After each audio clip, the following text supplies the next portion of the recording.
E te whānau hui, whaia te mātauranga kia marawa, kia whai, take ngā mahi katoa, tūmaia, tūkaha, aroha atu, aroha mai, tātou ia tātou katoa. So for our gathering, we seek knowledge for understanding. We have a purpose in all that we do.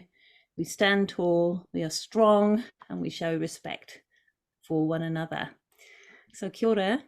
Yeah, so beginning with key number 3, did anybody in the group bring any stories of using solve a clue key since we last met? You've all had a summer break, so it's very unlikely. So there's our outline of what we're going to be doing today. So I did bring one example with me from the end of last year. So I'm sharing this courtesy of Kathy up in Kauri Hauhori School. And this is the clue that she brought and placed in front of her students. So can you imagine with no context whatsoever, can you imagine the kinds of things the children would have said or noticed about this? Oh, that's great. They probably did say that, Charles. Probably what did you notice? They probably thought it might be a weapon. It certainly looks like it could inflict some damage, doesn't it? All ends of this thing. It's got a spike at the bottom. It's got a because we've got quite a long example for part 2. I'm not going to stick around for too long with this example, but you can imagine the kinds of conversations they had. They noticed the sort of circle in the top, the what looks like a signature on it, that kind of thing. And as per the clue, Kathy actually allowed the students to do some open-ended exploration with what this might be, and so they came up with all sorts of scenes to do with horrible killings and things like that. But then she brought in further clues to narrow the inquiry, because in this case what she wanted to do was lead it towards an inquiry about Edmund Hillary and Sherpa Tenzing, because this is Hillary's axe that he used to get to the top of Everest. So there's an example used slightly differently than we use it in the book, because in the book Solve a Clue is about making up your own story, but Kathy wanted to have a go at leading children towards inquiry. So there's one example, and hopefully you'll have a turn and you'll be able to share yours with us too. Any thoughts and comments on that before we move on? What do you think about that, Tim, moving from open-ended to more focused inquiry with Solve a Clue? Well, I think it just illustrates again how if you're doing dramatic inquiry, how you don't want to be obvious. You want to develop curiosity. That's the thing. And if you're using something not mysterious, I mean, there's nothing mysterious particularly about that, but it's something that out of context the children might find of a bit of a puzzle. And that's the thing that will intrigue them, and we are, as creatures, we are curious, and things out of the ordinary or things unexplained. So again, I think it illustrates the way that this approach works is to do less with more. Or sorry, more with less, not less with more. That's to do with more with less. It's 6 o'clock in the morning. Perfect.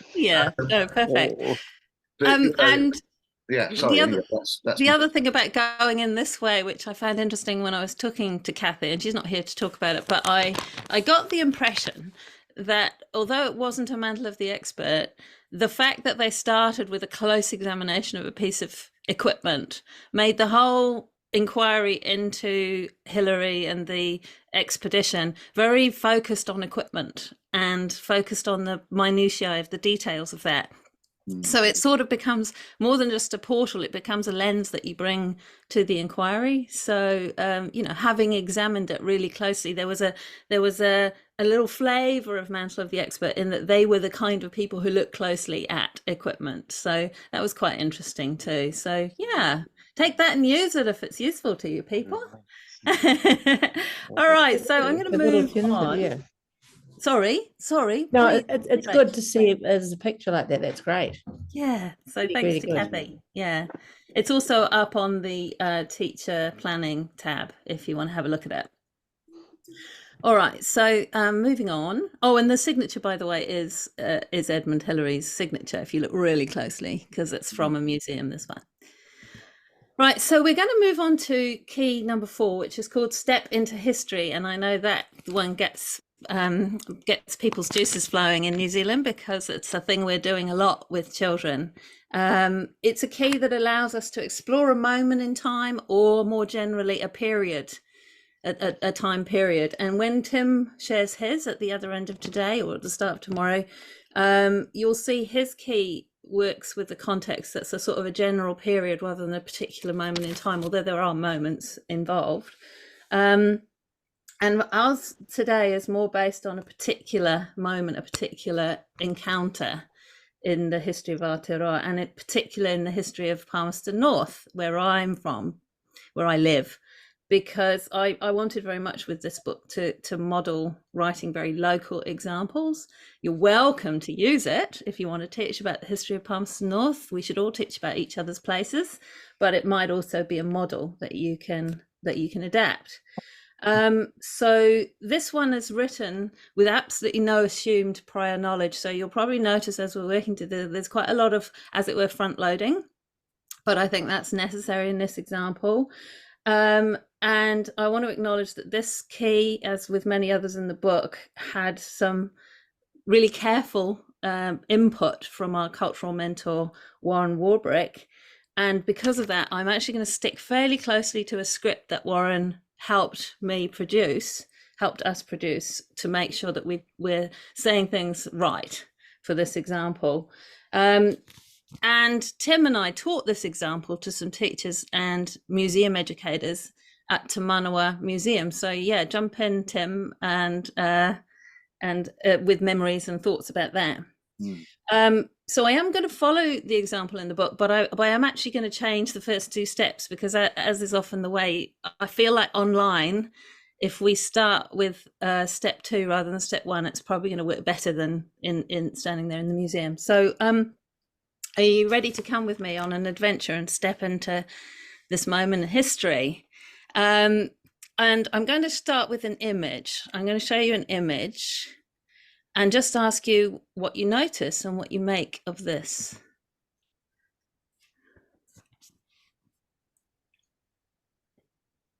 Yeah.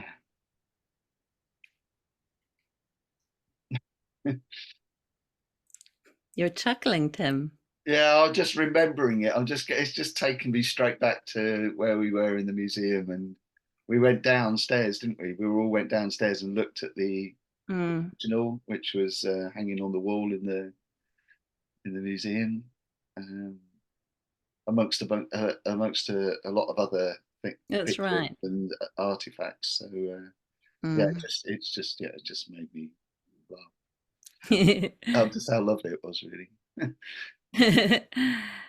What do we notice here?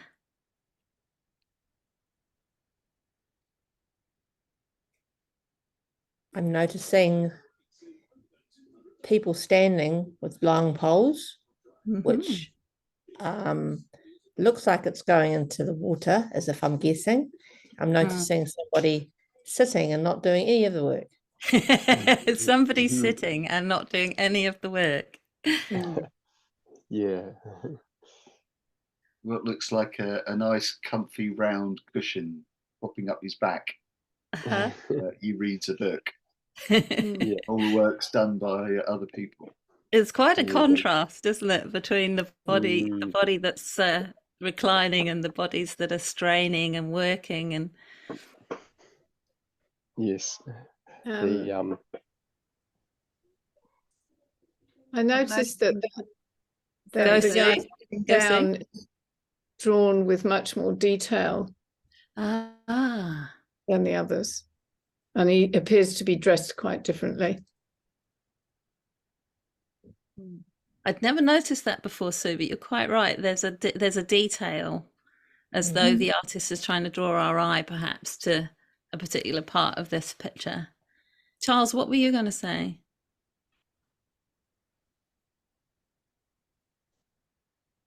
Or You've gone and muted yourself. Oh no, you haven't. Carry on. It brings Sorry. to mind the Whanganui River practice of those long poles for upstream pushing waka through the water. So that, yes, that enormous effort, the sheer labour and imbalance of effort in the image, it sort of evokes the British chap at leisure with the many servants in a way, you know, whether that's in India or here or wherever. It's kind of brings that trope to mind. Yeah. When you say effort, I notice really for the first time looking at this now, I notice how many sticks are in the water on one side compared to the other. They're obviously working against forces in this water, aren't they?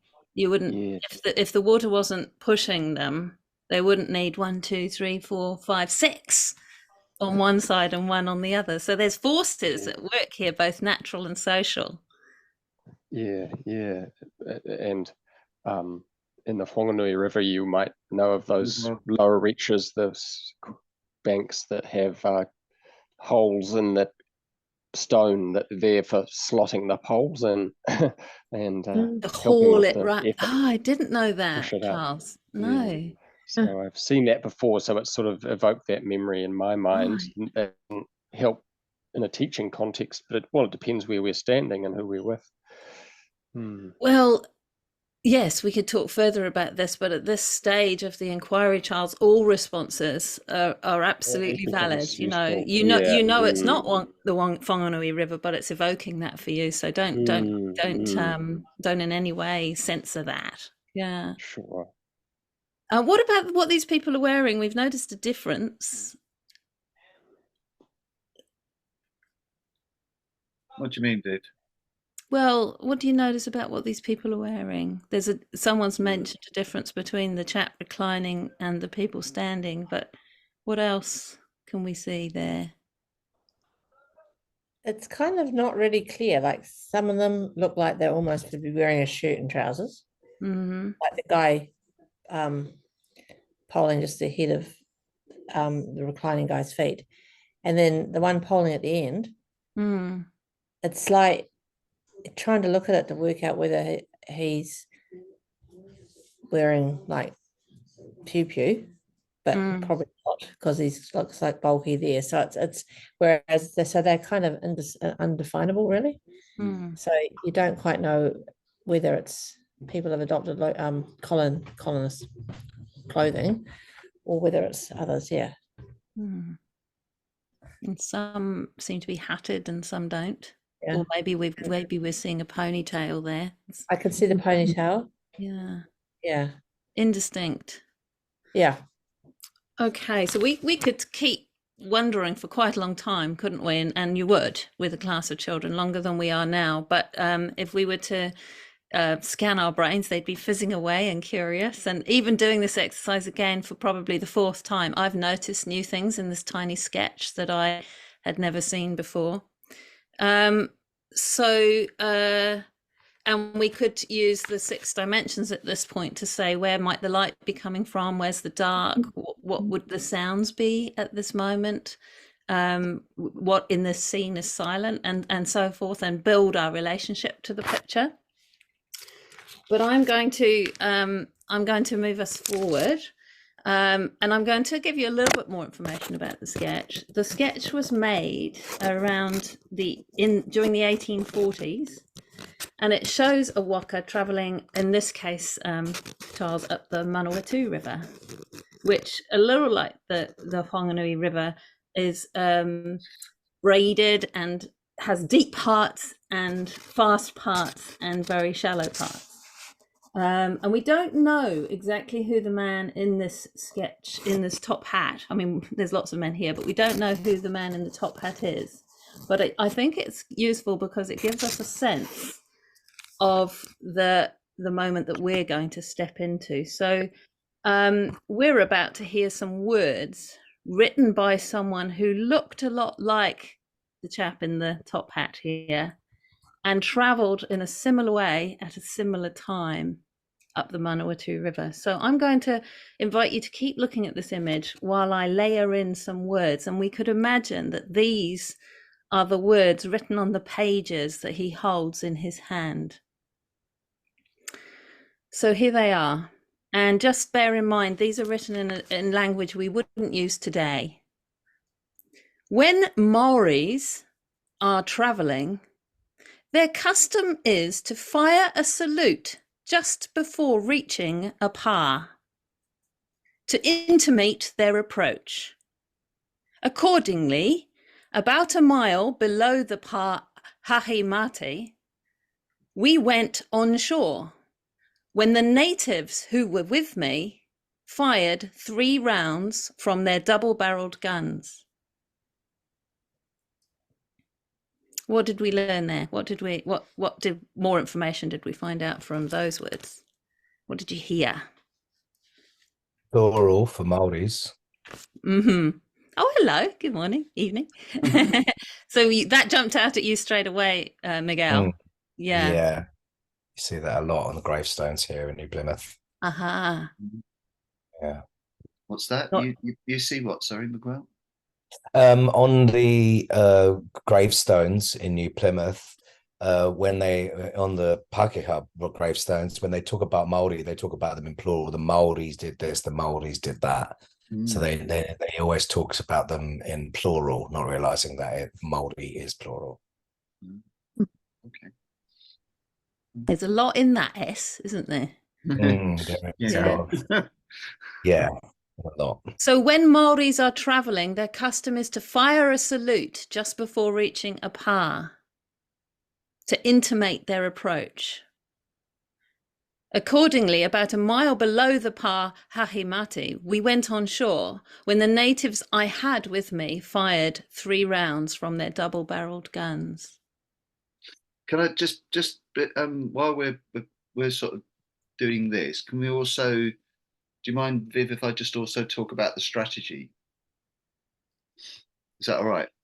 If you like. It's fine. I'm somewhere else in my head, but you go ahead. Yeah, so well, that's what I thought. So, but if I just draw people's attention to the strategy. So we go back to what we were saying before about doing more with less, is that there's the picture, and that's generating this curiosity. I'm curious, I want to find out more about these people.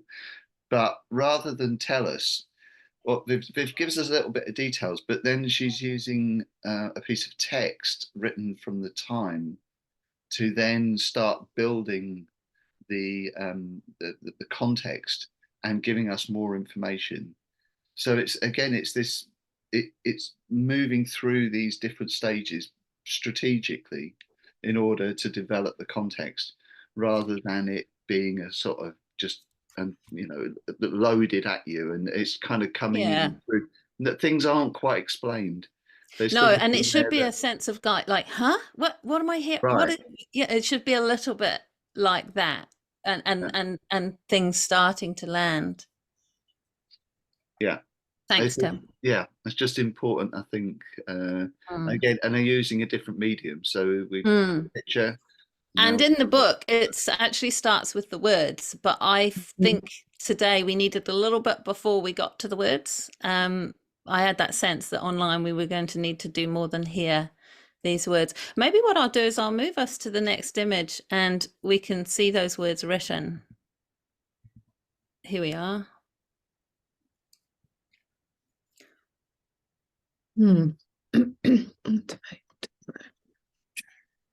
So where are we? Hahimate. Hahimate. And what's going on?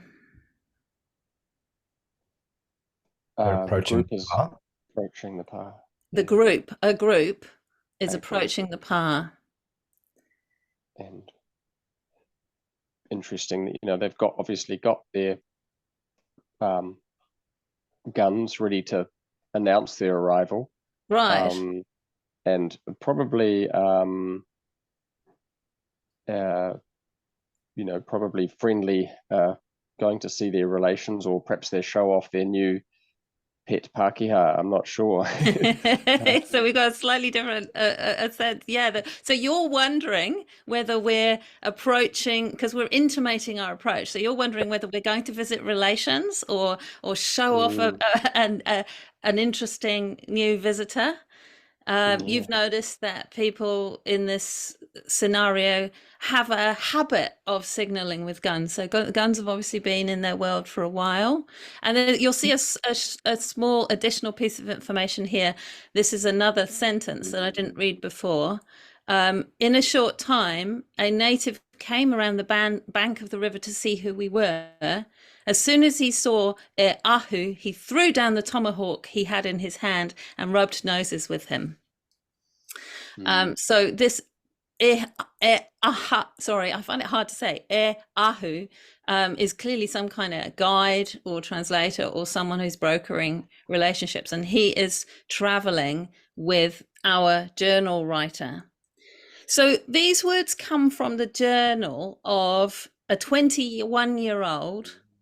Think about that for a minute. 21-year-old Englishman called Charles Kettle. And he wrote, an extensive journal of his travels up the Manawatu River. He wrote these words in 1842 when he was working as a surveyor for the New Zealand Company.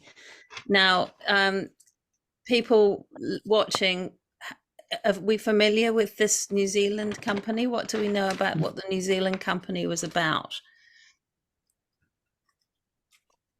If you're like me, perhaps not much, because we haven't taught our history before, but what does that mean?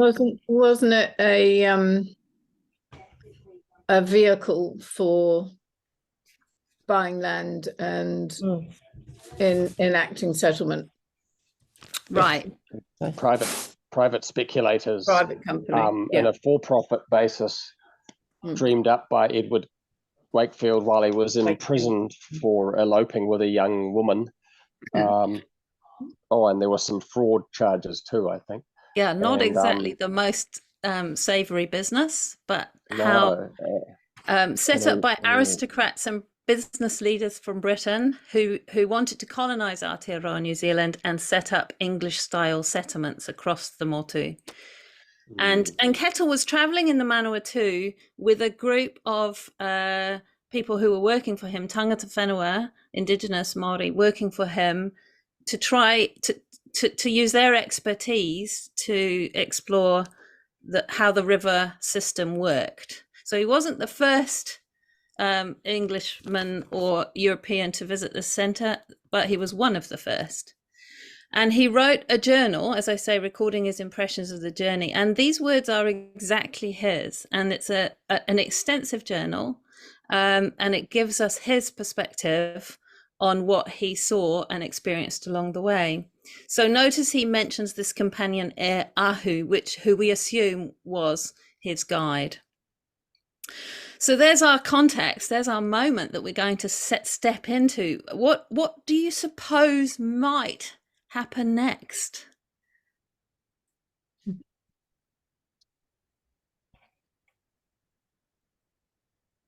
We're going to find out in a minute, but what do you suppose might happen next?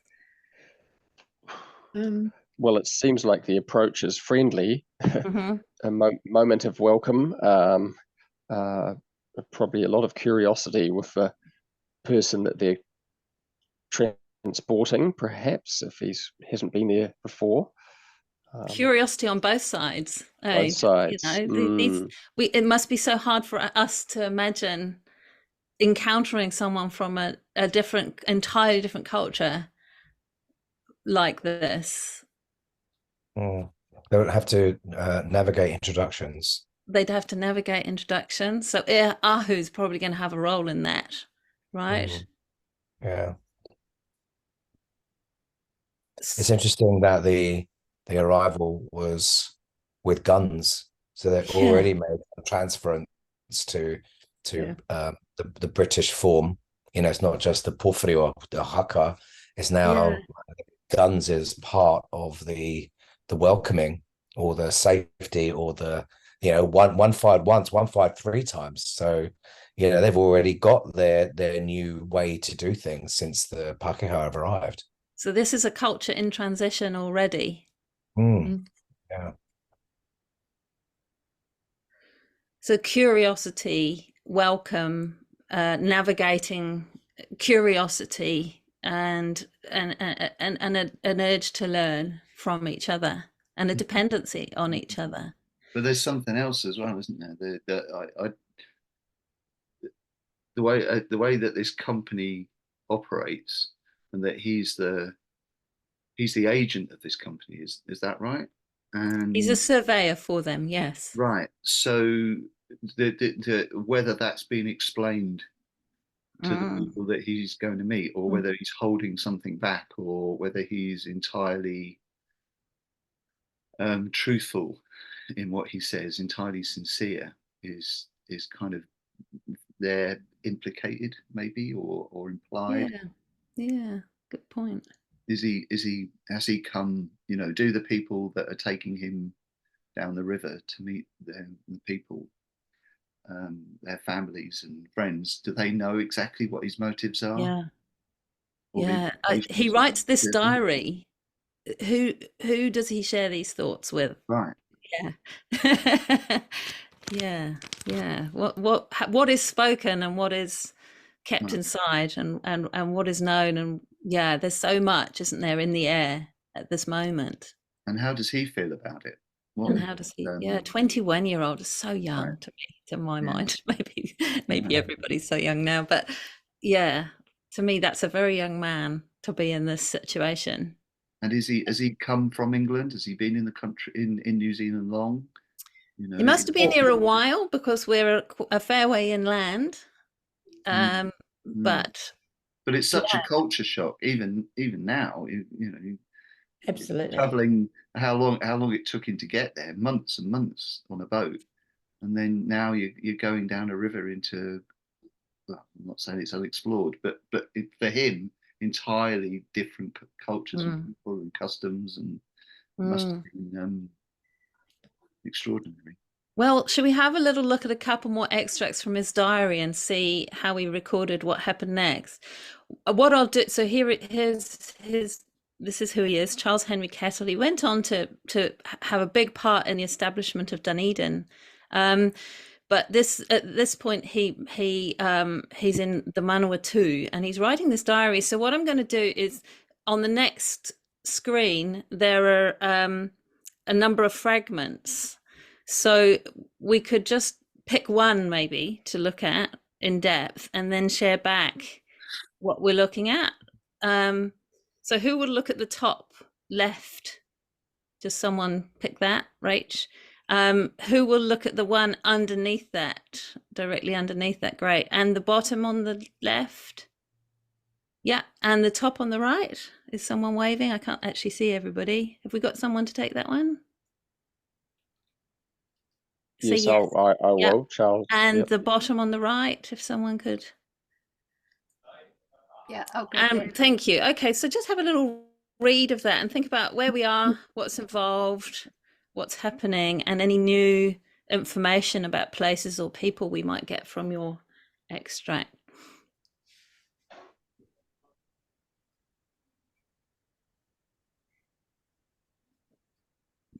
So don't read anybody else's. Just read it. Well, I wouldn't be able to help myself, but you know which one you're going to be telling us about. So if has everybody had a chance to have a look? Not quite. Okay, I'll give you a bit longer. Thank you, Johnny.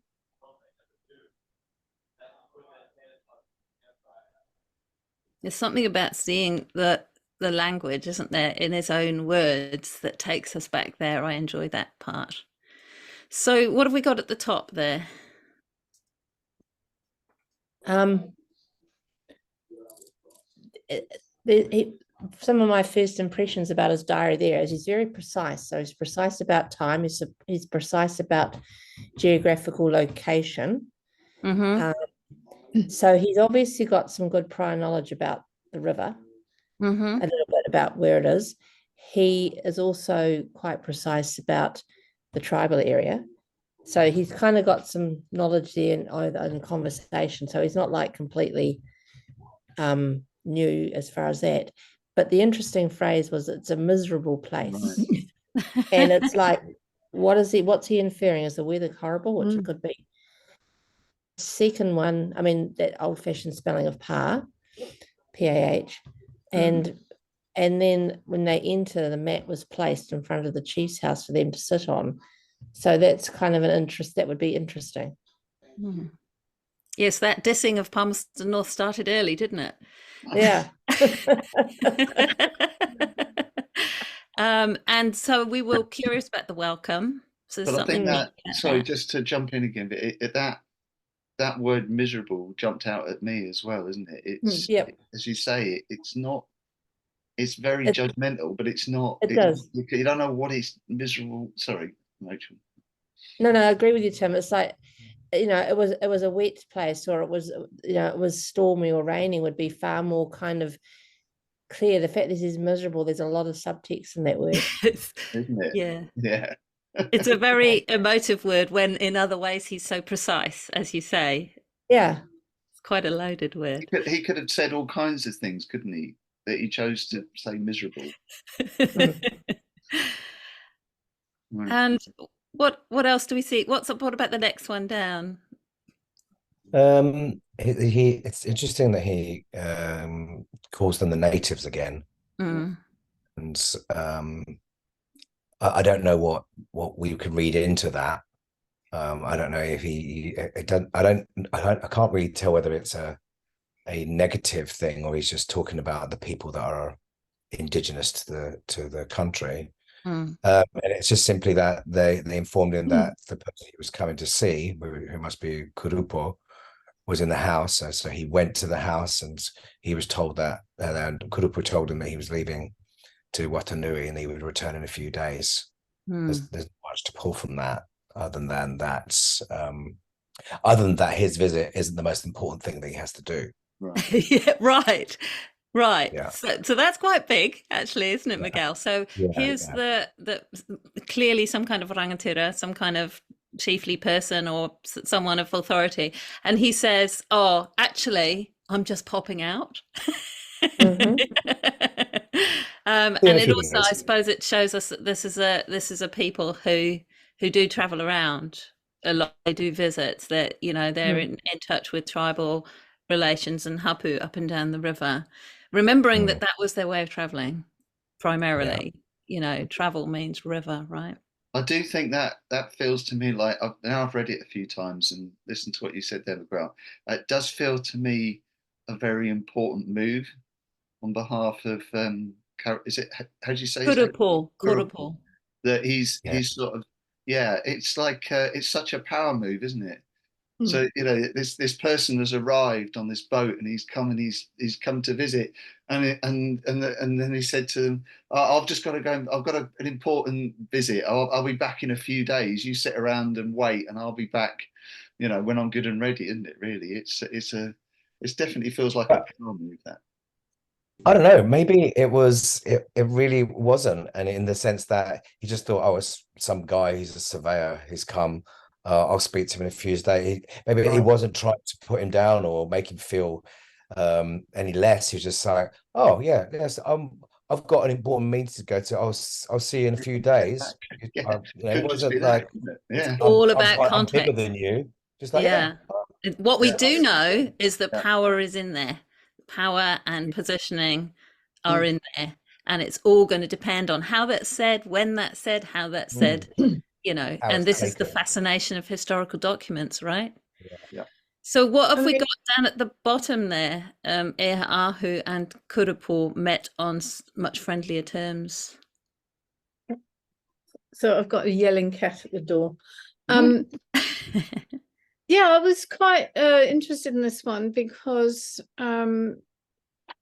obviously he'd got some prior knowledge about the relationships either between the individuals, but also he understood about the history and the tribes and what had been going on, that he knew that they'd been at war for many years.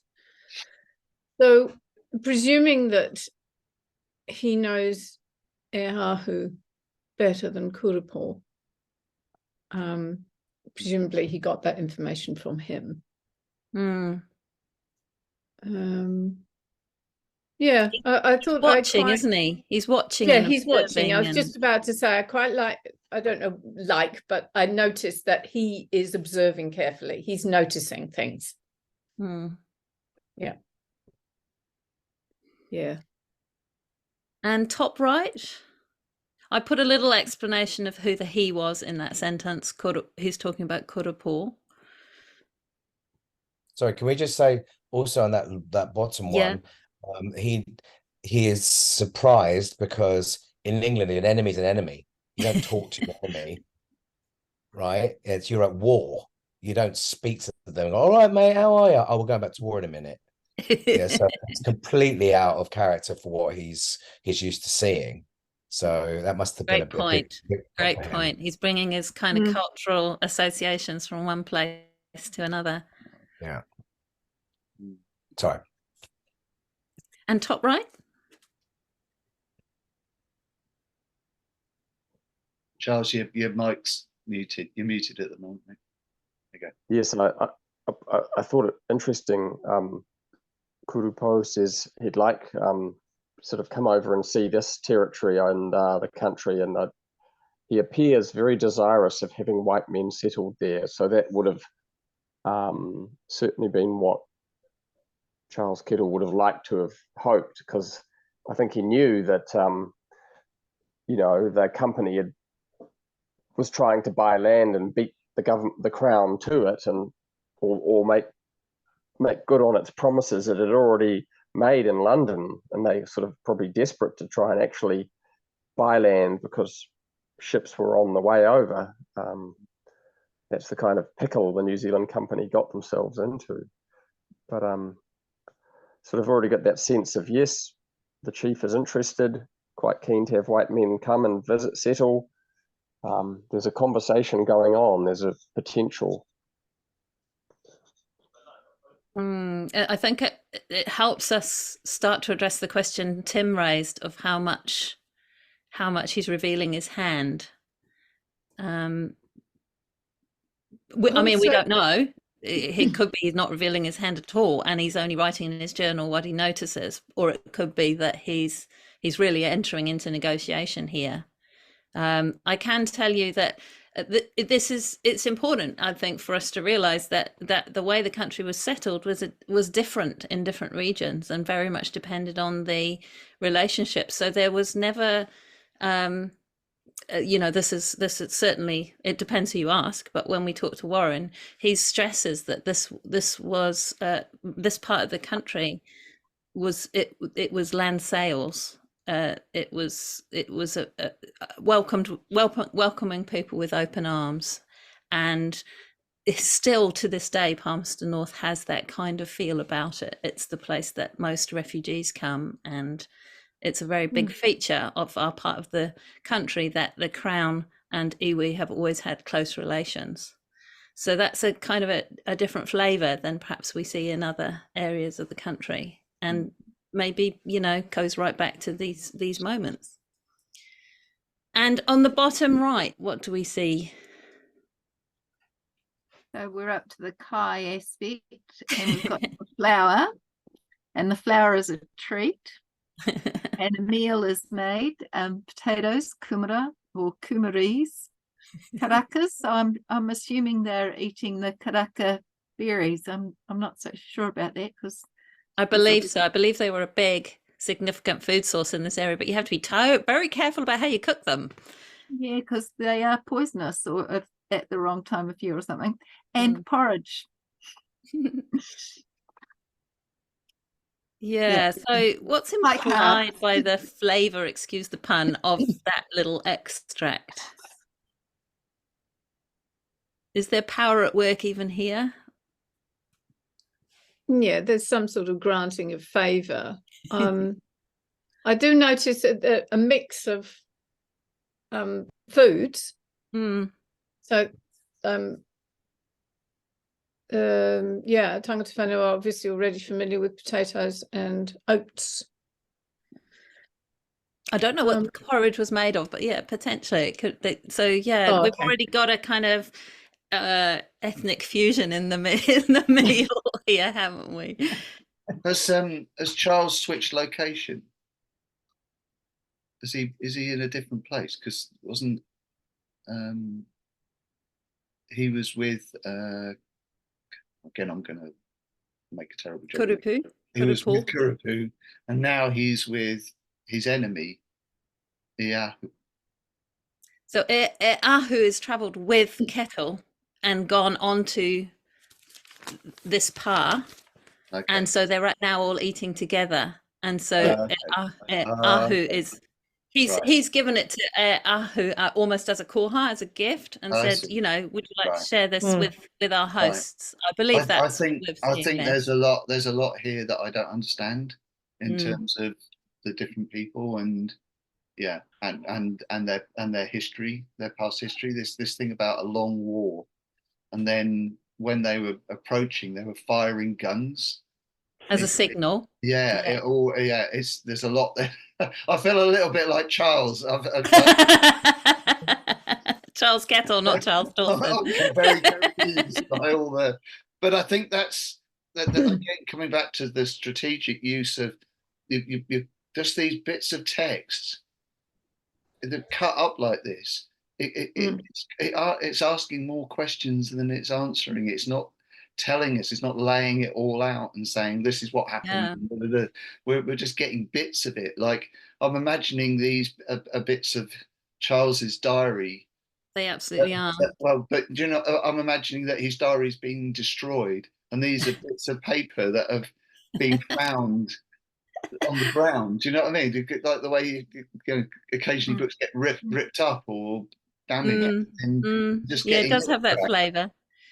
And we didn't do this at the museum, did we, Tim? We didn't cut it up. We just kind of laid out the page. But I wanted to do that because we were online, and those bits that have been redacted, they're not redacted. They're just it's actually one paragraph cut up. But by doing that, we just see it in so much more detail, don't we? And I do notice that, you know, while he was surprised earlier that they were on friendly terms, by the end he's describing them as friends. So he can feel what happens in a ritual of welcome, and how that sharing of food kind of shifts the dynamic. There's an awful lot about power and dynamics in this, I feel, and I didn't see it before I sort of did this close reading with you now. So thank you. Listen, I'm so sorry to do this, you know, like we always do in workshops, but I'm going to move us on, and I'm just going to do one final step before I then talk you through the other steps. So we, you know, there's a lot of inquiry we could do at this point. You know, where are we? Who's involved? What's happening? Where's the tensions here? What do these people meeting need and want from each other? And we, you know, I think that's the question we might look at here. So we've got Kettle, Ahu, who's his companion and you know, kind of navigator in more ways than one. We've got the Rangatira Kurupo. There's also another character mentioned later called Kaharoa, and others mentioned. And we are not going to step into the story as them, but perhaps you would like to imagine yourself as someone else from this important moment of history. Someone either from Kettle's party or someone from Ahimate Pa. It's actually called Ahimate Pa, and it's still called that to this day. So perhaps you're someone who is traveling with Kettle. If so, you're Tangata Whenua, indigenous, what Kettle called native. And you've been hired for your skills in navigation, your physical strength, and your local tribal connections, which allow you to broker relationships. You know this is Kettle's first visit, so everything is new, and he needs all the help he can get, and information and support. You're there to help him find his way and to forge a smooth pathway in relationships with the neighbouring hapu. Perhaps that's who you're going to represent in a moment. If you're someone who lives on this pa, then you'll be interested to hear about the proposed surveying. So we are assuming that Kettle is going to open up about that and what it will mean for you. And more immediately, you might also be keen to trade for items carried by the surveying party. They are carrying a number of things. So I'm going to, and just to kind of give you a tiny bit more visual information on that, on the next slide, if I can get it to go. Yeah, there's just, I've got a illustration here of a meeting house from Manawatu. It's a little later in time. And in this illustration, there are some things that this hapu have traded for. But there are also some things that the party coming, the Kettle side would have been curious about. And on the right here is a list of items found in an English settler camp in the 1840s. So the kinds of things that perhaps people from the PA might have been interested and curious about. So can I invite you on your piece of paper to either draw or write down something that your group, so either you're in Kettle's party or the members who live on the PA needs or wants from the other, or is keen to learn more about. I'll give you a moment to do that.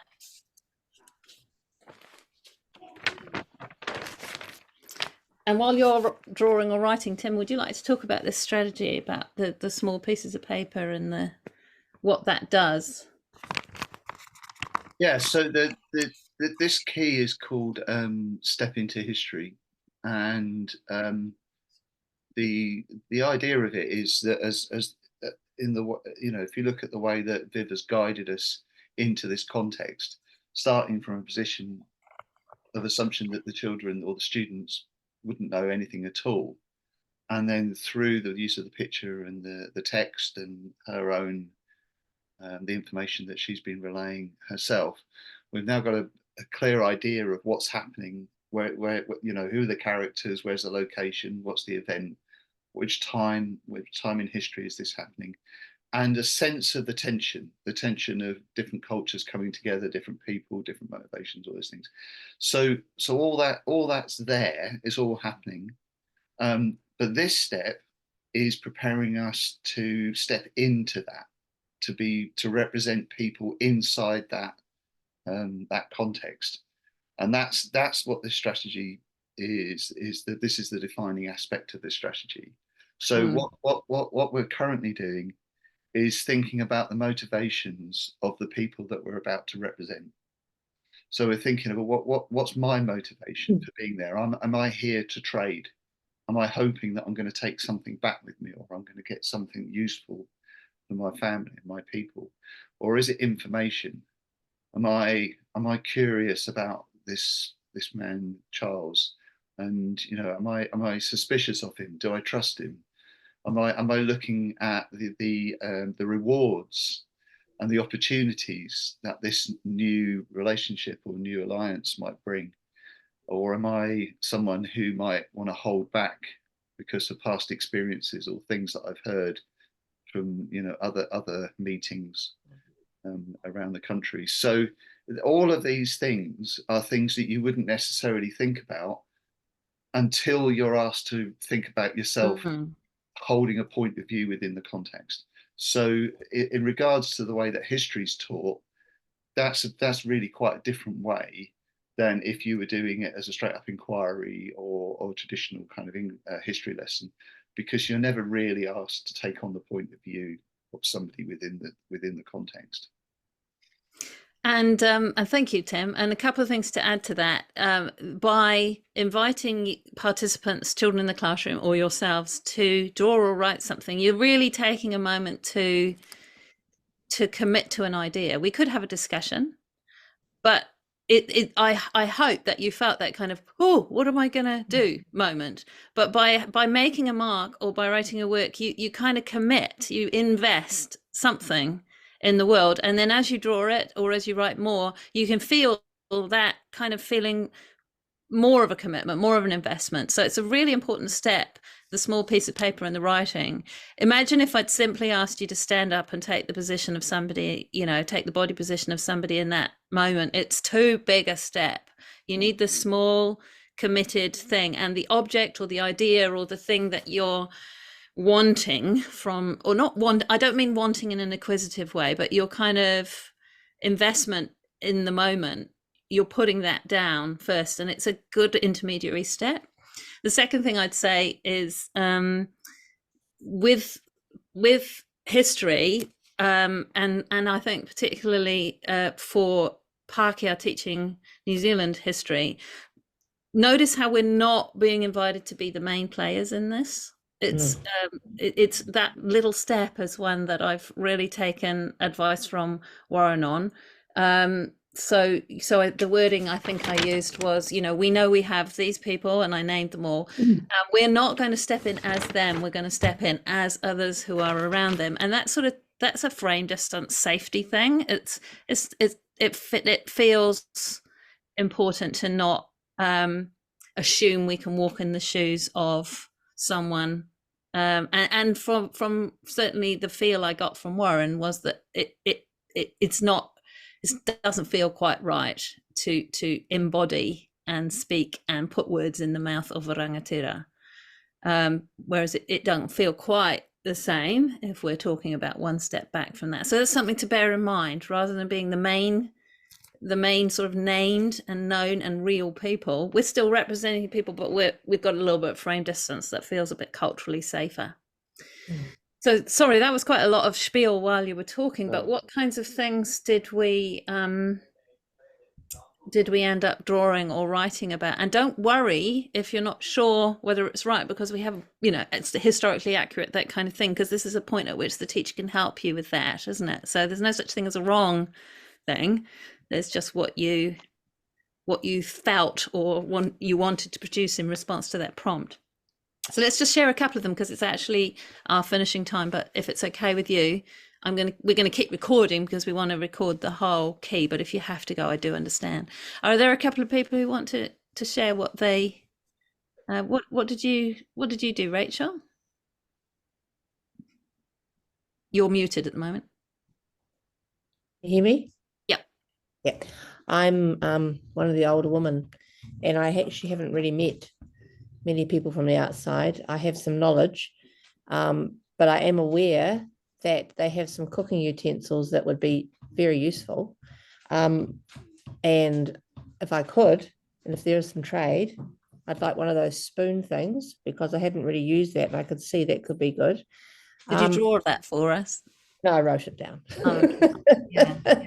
But I like the idea of that, because I haven't seen that before, and it could be good with the liquid or with the food. From what I have heard, I'm a bit suspicious about people coming. My position is to be caring for our younger wahine, our younger women, and I'm always going to be suspicious about new people coming if they don't know our ways or don't know our customs. So I'm kind of not 100%. So for you, there's an attraction to technology. Yes, because it's going to make. And there's a hesitation about and a protection of what has always been important. Yes, with the idea of hearing that there's going to be people moving into our greater area, which is a bit new. It makes me feel nervous. Anybody else? I was a little kid from the PA, and just fascinated by like the mobility of houses and how you could put a tent up somewhere. And then you've got a camp oven, and then you've got stuff that you take around with you. You carry all this stuff. You're not hunting. You know, you everything there that's on that list is things that you pack a horse with, or, you know, like, what do these people need all this stuff for? And what's a fork for? Why are you carrying a fork around? I love how your young person, Miguel, doesn't just want one thing. He's hungry for the lot. But what's all that? What is it? What are these strange people? They live in a canvas thingy. What are they doing? So strange. Why don't they sleep under the trees?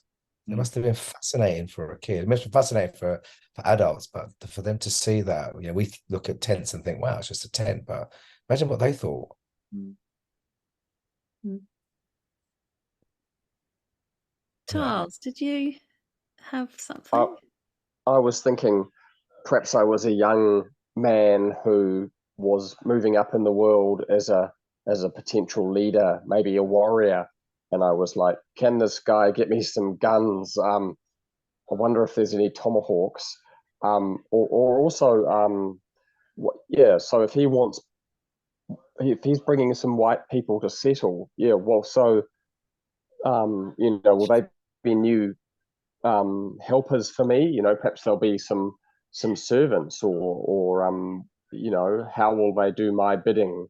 So it's a kind of, that promise of coexistence, I think, is still quite strong.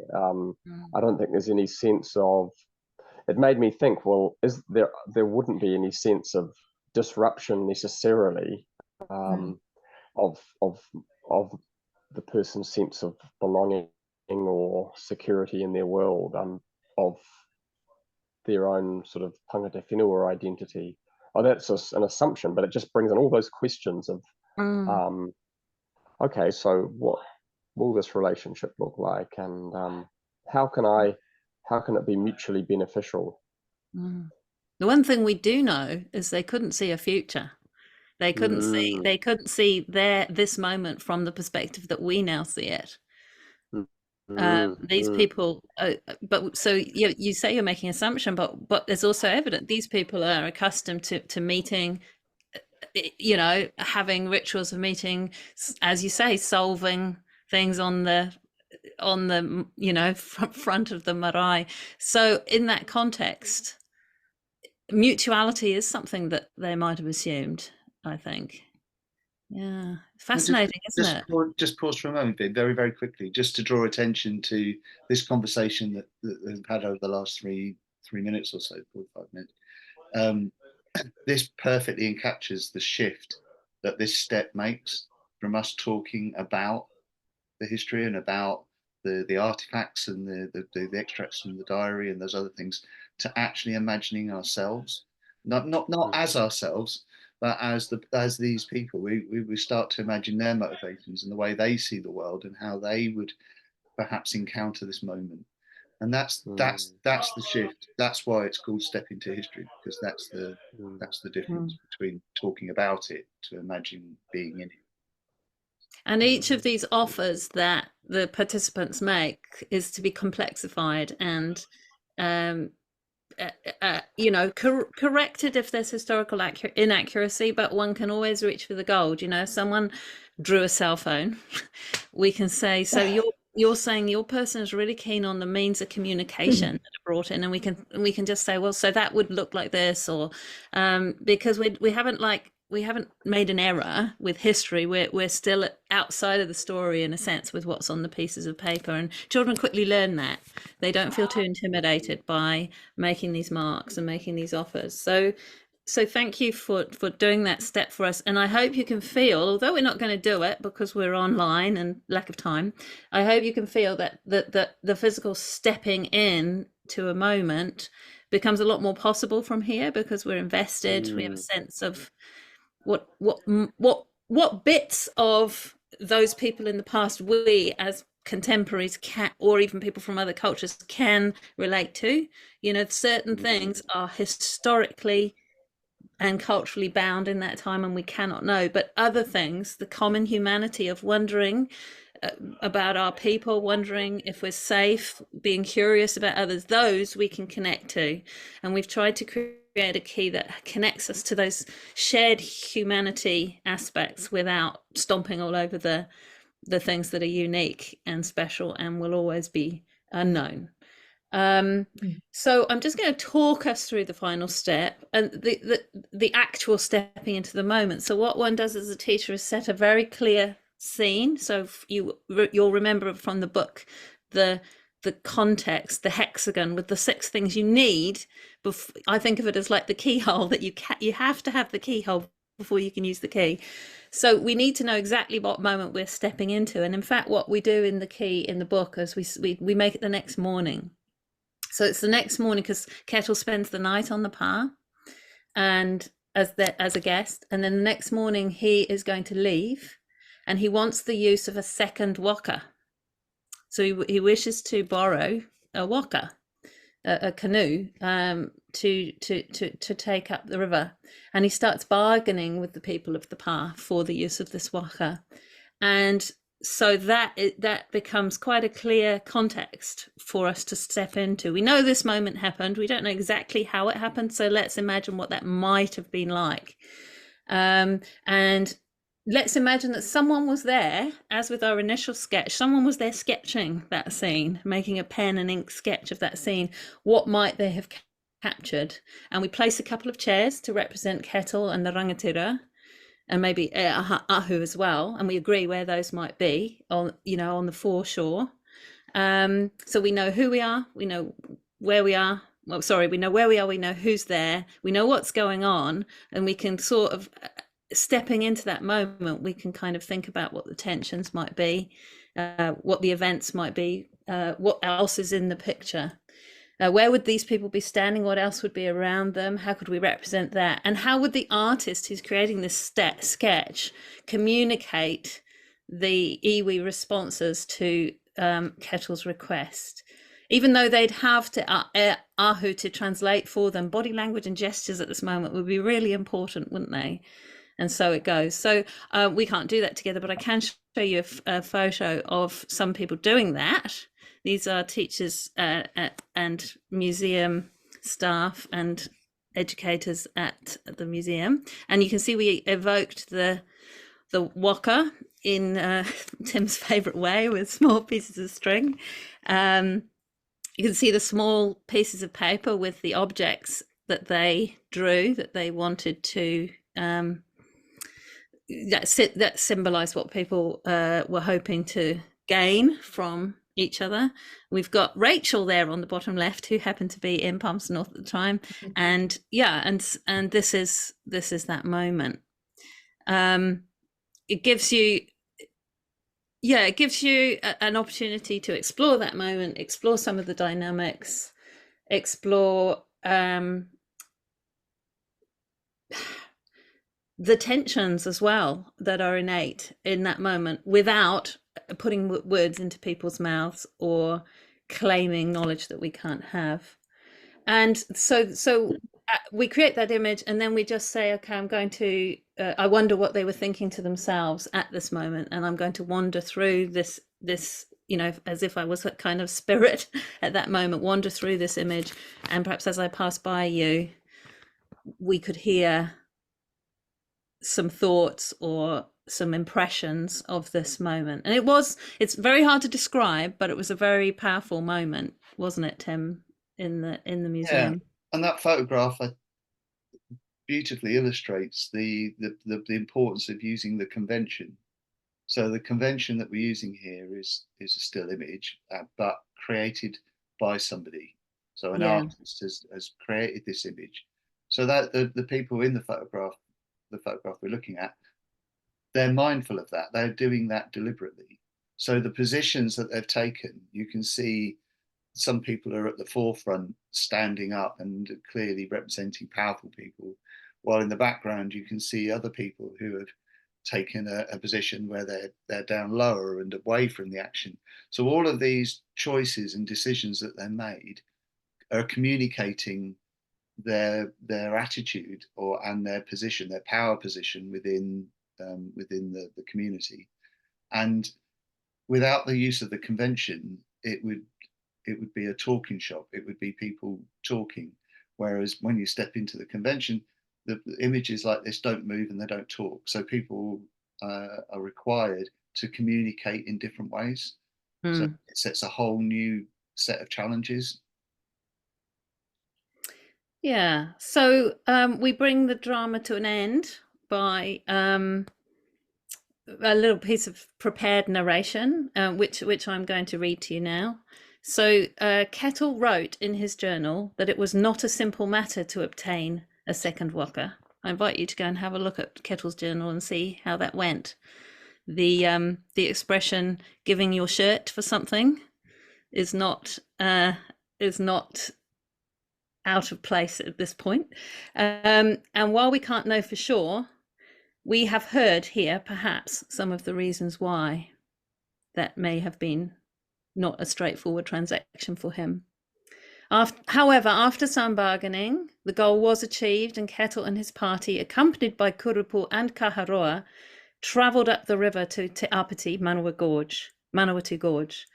The people of the Pa went back to their lives, knowing that they had welcomed and supported their guest. And that sort of just brings that dramatic stepping into the moment to a close, and the key then finishes with a reflection. So it's really important with this one, I think, to note that reflection point. We've really heard a lot of words from one particular person, haven't we? We've focused here on Charles Kettle's perspectives because he's the one who's written those down and we can see those. But you know, it's very important with this key to say to the students, who did we not hear from? Whose stories have been foregrounded in this telling, and who might give us a completely different perspective here? And why do we get some stories told more than others? What are we still curious about? What shortcuts did we take in our depictions here that might be tropes or might be oversimplifications? Those kind of critical literacy questions are terribly important, I think, when you've used a text like that. But I hope you'll also feel, as I did when I started researching for this key, really curious about Kettle's diaries and perhaps want to read some more. They are a really fascinating read, and I've got a link to them if you want to have a look. So that's really the end of that one. I do want to just give you a little bit more of Kettle's diary, which I'll be honest with you, when I first wanted to use Kettle's diary, it was because I was electrified by this part here, where it's the same night of Kettle's journey, and before he sleeps the night at Ahimahi, he crosses the river to an old park called Turitea, and that's the area of Palmerston North that I live in. So I love that this is so connected to where I live, where the great chief Winako formerly lived. He's buried by the side of his house in the trunk of a tree, hollowed out, and the outside carved in the shape of a man's head. This tree is carved in the shape of a man's head. The face is tattooed exactly as the chief was himself, and under the chin, the feathers of his war canoe are placed to represent his beard. And the head is about 9 feet high, and over it is formed a roof of his mats, and the wild grass and shrubs have grown up around it, so that altogether it has a very curious appearance. I don't know about you, but I was blown away by that visual image, and I just thought, oh my gosh, there's so much power in that. I'd love to explore that. But I got a very clear steer from Warren that this is tapu. This is not for... It's fine for children to encounter that as a text and know it as part of the context, but it's not for us to step into that moment. Yeah. So I'm including this because, for one thing, I can't unsee this mental image of this incredible tree, and I know it was part of the history of my part of the world, and I love it. But let's bear in mind this guidance that if we're teaching history, to stay in the realm of the Noa and not go into stuff that is tapu, and that we I think that's just a really useful indicator that Warren has given us there. And I hope that, you know, encountering the text in this context is still really compelling, but it would feel perhaps a little bit wrong to be walking through that moment. Do you see what I mean? Absolutely. Yeah. Yeah, certainly. I think that that kind of guidance that Warren's given us is a really important part of this book, because we're trying to navigate this territory where we use the powerful strength and potential of drama without getting things wrong and misstepping culturally. So there you go, folks. That's key number 4. Wow. I do want to give you the resources that we used in this example. They are, and it's a good time to remind you that on the Try This site, there's a page with all the keys on it, and if you click on the name of the key, the particular example that's in the book, you can go and find all the resources that go with it. So if you did want to teach this key just like that, and there's no reason why you couldn't, you don't have to not teach Palmerston North history, and it is indicative of a wider, it's a moment from our wider company. So all the resources are there. Yeah, so there we go. I'm going to just very quickly step through this, but to me, the benefits of this key are that, you can bring history alive. I hope you felt that today. Some sense of what that moment might have been like. I think that might be an overclaim.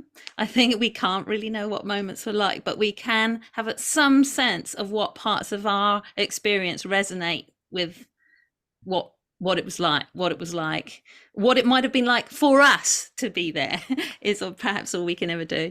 It does have built-in features that ensure some sense of distance and protection from difficult, raw or tapu topics. But having said that, my suggestion and Warren's suggestion would be to avoid tapu moments. It doesn't use stimulation to pretend the context is real. Notice that. Or expect students to act out events or pretend to be actual people from the past. And I think that's really important, but it supports a brief experience of enactment. And you never actually walk and talk as that person. You edge towards it, but you just represent them. And I think you're very clear that you're representing rather than, pretending to be someone.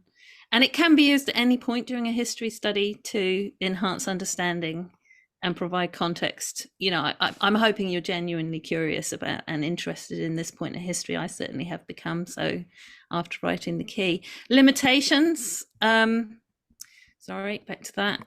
So as we've said, there's always limitations when attempting to walk in another's shoes. We actually can't know what it's really like. And I think it's important we say that to children and talk about the limits of any attempt to understand other people's stories. And like I said, there may be some sensitive or taboo moments that aren't suitable for DI at all. It doesn't mean you can't bring them into a DI experience. I would still bring that part of Charles Kettle's diary into the teaching experience. I just wouldn't do drama with it. And I'd seek advice from your cultural mentors.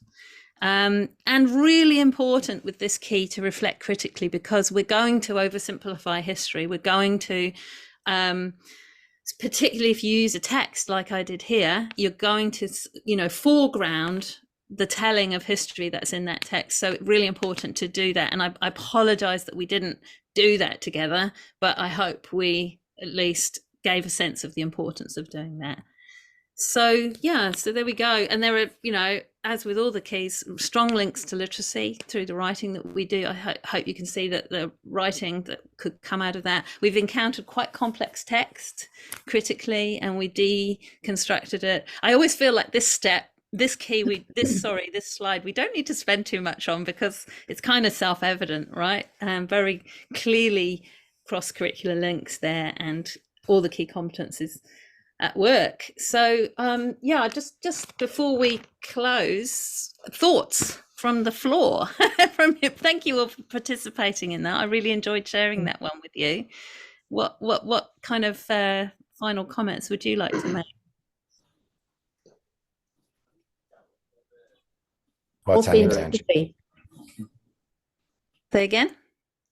Go ahead. Me. I think the research and preparation you have to keep to the truth and be authentic, like with what you're doing.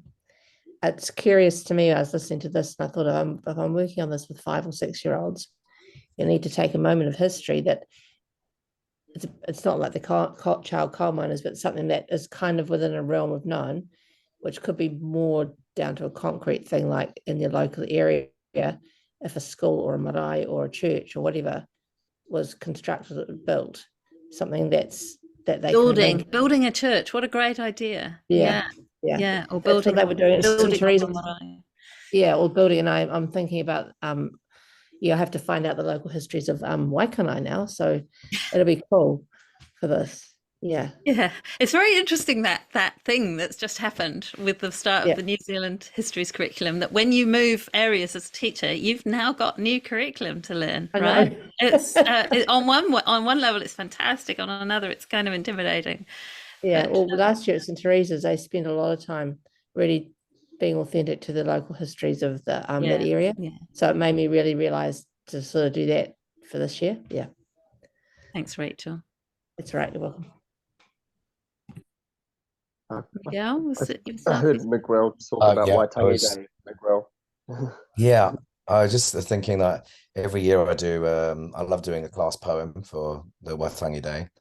The Ala version that you showed me quite a few years ago. But I've got kids from last year who's come through to my class, and I can't do it again this year because they already know that image and we've broken it down. So I might have to look into how to put something together tomorrow for this. That'd be awesome. Maybe put them into the position of, the people in the room who were there signing and treating. Have to do a little bit. I think it'd be really adaptable, but remembering we would be people who were there rather than the named people who might have been there rather than the named figures. Yeah, I think that would be very, very doable, Miguel. I look forward to seeing it appear on the teacher planning. I've got tonight to do it. I've got to do it tomorrow. Well, we've done all the hard work for you. Yeah. Yes, you have. Where's my Miguel, notes? you and I are the same. I think I have to sort of adjust what I'm doing tomorrow after this wonderful webinar. Thank you for getting up so early in the cold and sharing your wisdom. So you shared an image or something with Miguel before, or is it that classic kind of signing of the treaty painting reconstruction that we see rather a lot? No, there's an image I've got. It's an amazing image of a boat arriving on Namutu Beach. And it's the Pakeha, and the women are being carried onto the beach. And then the whole beach is full of the iwi accepting, who are looking at for the first time somebody arriving, and the kids just unpack that image with all of the what's the light, dark, what's that called? Yeah, the dimensions. Yeah. And then we pick a sentence from each of what they write for each of those, and then make a class poem. And it's amazing. Every year you'd think that it was a proper piece of poetry by a 65-year-old. It's incredible. Every year I show it to people and they can't believe it. So I can't do it this year. I just want to say, I hope you will use this key and create a new thing, because that's a wonderful thing to do. But don't feel you can't do something again that you've done with children before when it went really well. It's amazing how looping back and doing the same thing, it is legitimate. I love doing that writing exercise, and I love the sound of your lesson, and I'd love to do it twice. So it doesn't rule it out, but I hope you will. And Charles, were you going to say something before we wrapped up? Oh, I think I was just, it's very helpful to have that sort of cultural safety element there of being to one side, and it's it feels safer for the child and for the teacher and their sort of context. So that's really helpful. I'm not sure I'd find quite the same wonderful image as Miguel refers to, but then again there'll be pictures of boats arriving in Pitaoni and near Wellington, or even that treaty signing moment, because I might then interleave it with some excerpts from the documentary Waitangi, What Really Happened, which dramatizes things in quite a neat way. So when I found follow up. When I found the sketch for this, I didn't actually think it was a terribly exciting sketch, but anything is when you pore over it, because there's always layers. Yeah. Okay, well, it sounds like we're going to have some wonderful examples to reflect on when we meet again, because what we will do next time we meet is once again start with reflections on how you might have used this key. I mean, I really do encourage you to send those in, because it's a wonderful dialogue. And if you haven't visited it yet, do visit the teacher planning tab on trythisbook.org, because the collection of planning is really starting to build up. I've just been following Tim around the UK and putting some new examples on in the last few days, and it's mind-blowing what people are doing with the key. So do have a look. And when we meet again, which I believe is March the 3rd, we will hear about those step into history examples that you've explored. And we're going to also introduce a new key, which is probably the one we use the most, Tim? Called Start a Story. It's very, very adaptable. It's a very, in some ways, simple but very complex key that you can use in lots and lots of different ways. So any final thoughts from you, Tim, before we wrap up? Yeah, I very briefly, two things. One I think that came out really clearly from the example that we just explored. One is that sometimes tension, it's just kind of in there like a layer. If you take it out, nothing works quite as well. But it doesn't have to be overt or over the top, or it doesn't have to be a big drama, is what I'm saying. It can just be in the uneasiness that people feel in a particular moment. So I thought that was very clearly illustrated. The second thing is this thing about imagining ourselves being there, and how we can't really do that. But all history relies on empathy. We read history books and watch films and documentaries and all that sort of stuff. If we were incapable of empathy, if we were unable to imagine ourselves there, none of that would work. It wouldn't mean anything. So that I feel that is part of our superpower as human beings, is that we can imagine ourselves. We have this faculty of imagination, and we can put ourselves into the shoes of those people, the children who were there, the elderly, the young warriors who suddenly. I mean, we can imagine that. And of course, we can't be that. That's a totally different state of of being. But we can imagine it, and that is why I think I enjoy teaching history so much, because we have that faculty, and so do children. And every one of us, certainly myself living in Palmerston North, I am directly impacted by the actions of the people on that day. And that's the other day Tim was teaching a drama that was based in the Stone Age, and he blew the children away at the end by saying, "Isn't it amazing to think every one of us in this room has an ancestor back then?" and this is, and one of the children went, "Oh!" and it was so true. and every one of us, certainly in Palmerston North, has things that we're doing in our everyday that are impacted by the habits and the behaviors and the choices of people living at that time. I still visit Ahimate Pa today, and it's still called that. And it changes knowing what happened there. So, I thank you, Tim.